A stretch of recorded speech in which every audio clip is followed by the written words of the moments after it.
Archbishop faces DEC, Fred Membe calls nation to prayer. What's really happening?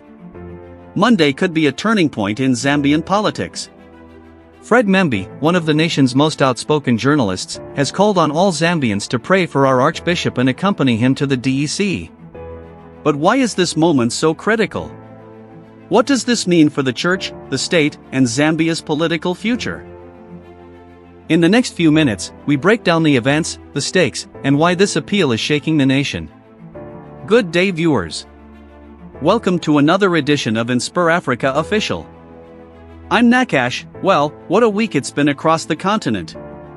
We've seen political tremors, economic shifts, and today we bring you a story that's gripping Zambia and raising eyebrows far beyond its borders. Our lead story, an archbishop summoned. A nation on its knees.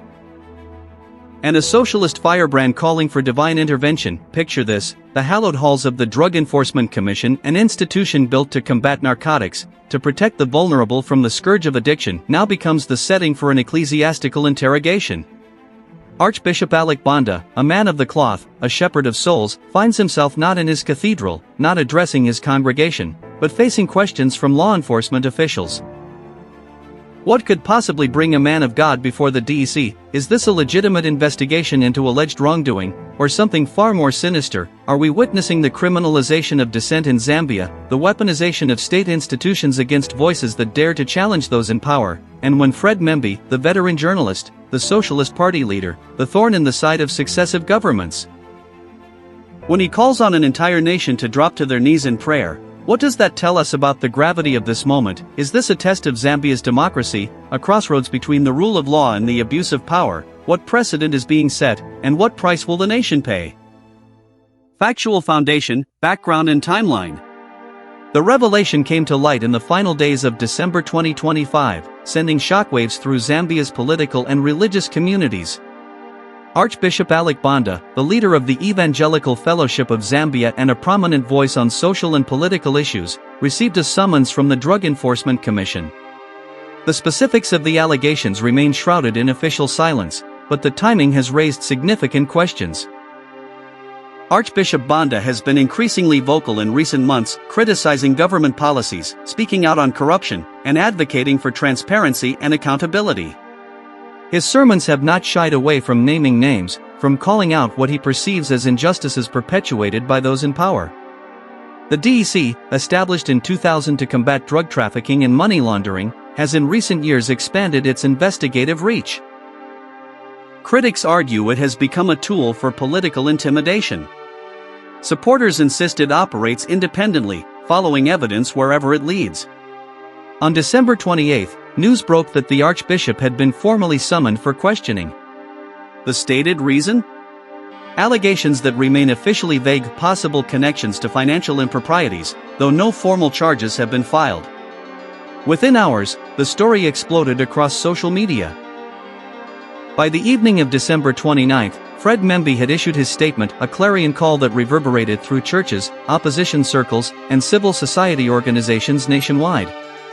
Membe, no stranger to confrontations with authority himself, having faced numerous legal battles during his decades as editor of the Post newspaper, framed the Archbishop's summons as part of a broader pattern of state intimidation against dissenting voices. By December 30, prayer vigils had been organized in Lusaka, Kitwe, and Ndola. Religious leaders from multiple denominations issued statements of solidarity. The hashtag #PrayForZambia began trending. And now, as we enter the new year, the nation watches, waits, and prays. Direct evidence, quotes and testimony. Fred Membe's statement, released via his Socialist Party channels and widely circulated on social media, pulled no punches. Today, we stand at a precipice. Archbishop Banda, a man who has dedicated his life to serving God and speaking truth to power, has been summoned by the Drug Enforcement Commission. Let me be clear, this is not about drugs. This is not about crime. This is about silencing a voice that has dared to speak uncomfortable truths. Membe continued, his words carrying the weight of personal experience. I have been where the Archbishop is now. I have faced the machinery of state oppression. I have sat in interrogation rooms. I have felt the cold metal of handcuffs. And I know I know what this is really about. When you challenge the powerful, when you expose corruption, when you demand accountability, they will use every tool at their disposal to break you, to discredit you, to make an example of you. He then issued his call to action. I am calling on every Zambian who believes in justice, who cherishes our democracy, who values the freedom of speech and the independence of our religious institutions. I am calling on you to pray. Pray for Archbishop Banda. Pray for our nation. Pray that those in power will find the wisdom to choose the path of justice over the path of tyranny. This is not a time for silence. This is a time for the faithful to stand together. Archbishop Banda himself, speaking briefly to journalists before entering the DEC offices, displayed remarkable composure. I have nothing to hide. I have served this nation with integrity. I have spoken the truth as God has revealed it to me. If there are questions to answer, I will answer them. But let me say this, I will not be intimidated into silence. The prophetic voice of the church cannot be muzzled by threats or by intimidation. When asked what advice he had for his congregation, the Archbishop replied, Pray. Pray without ceasing. And continue to demand righteousness from those who lead us. Do not grow weary in doing good. The truth will prevail. Government spokesperson Cornelius Mwikwa responded with measured words, though the undertones were clear. The Drug Enforcement Commission operates independently. It follows evidence. No one is above the law in Zambia. Not politicians, not business people, and not religious leaders. If the Archbishop has nothing to hide, then he has nothing to fear. This is simply due process. But opposition Member of Parliament Shishimba Kambwili saw it differently. This is harassment, plain and simple. The Archbishop has been a thorn in the side of this government because he refuses to be a praise singer. And now they want to destroy him. They want to send a message, cross us, and this is what happens. It's despicable. Civil society activist Brebner Changala added his voice. We've seen this playbook before. Summon someone. Leak allegations to the press. Destroy their reputation. And even if charges are never filed, even if nothing comes of it, the damage is done. The chilling effect is real. Other voices think twice before speaking up. Deeper analysis, implications and reactions. The Archbishop's summons raises profound questions about the boundaries between church and state in modern Zambia, and the extent to which religious leaders can engage in political discourse without facing legal consequences. Zambia has a long tradition of church involvement in national affairs. During the one-party state era, church leaders were among the few who could criticize Kenneth Kanda's government with relative impunity. During the democratization process of the early 1990s, the church played a crucial mediating role. Frederick Chiluba's declaration of Zambia as a Christian nation further entrenched the church's public voice. But that voice has always been contested terrain.